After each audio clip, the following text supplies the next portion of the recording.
Hey guys, if you have a garden, then you know it can be a challenge to keep animals out of your garden. Last year we lost all our tomato plants and a lot of hard work due to animals, so this year I decided to do something about it. I purchased a cheap plug-in electric fence charger and used some of my leftover goat fencing.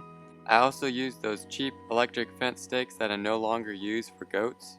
I'll show you how I put all this together to make a simple electric fence to keep our garden safe this year. First off, you take your electric fence posts and space them around the perimeter of your garden. I only needed 6 posts to go around the perimeter of our small garden. Depending on how big or small your garden is, you may need more or less.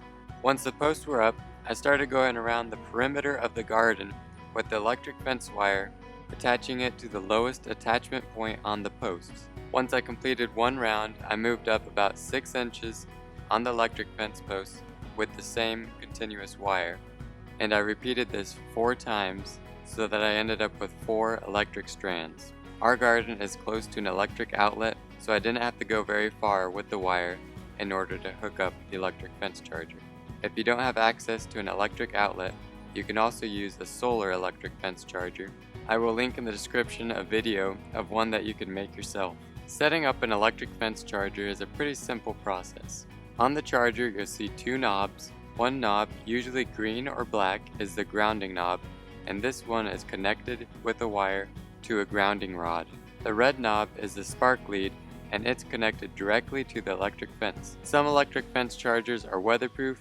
Mine was not, so I had to make a little housing for it that would keep it out of the rain. In order to keep the fence good and hot, you want to make sure that there's not a lot of grass growing up and touching the fence, or that there's not a branch that's fallen on the fence, causing the fence wire to touch the ground. Or probably the biggest thing is when using metal electric fence posts, the wire sometimes will touch that electric fence post, and with that there will either be no spark at all or just a faint spark that wouldn't keep animals from going through the fence. As long as you don't have a large electric fence that goes for miles, a simple tent stake will work just fine as a grounding rod. Once you've set up your electric fence charger and hooked it up to your fence, you can test the fence by taking a small piece of grass and, while holding it, touch the piece of grass to the electric fence wire, and you'll feel a small shocking feeling on your fingers where you're touching the grass. If you don't feel anything, you'll want to look around and make sure that nothing is grounding out your electric fence. I hope this video helps you protect your garden this year. Remember to like and subscribe, and we'll see you in the next video.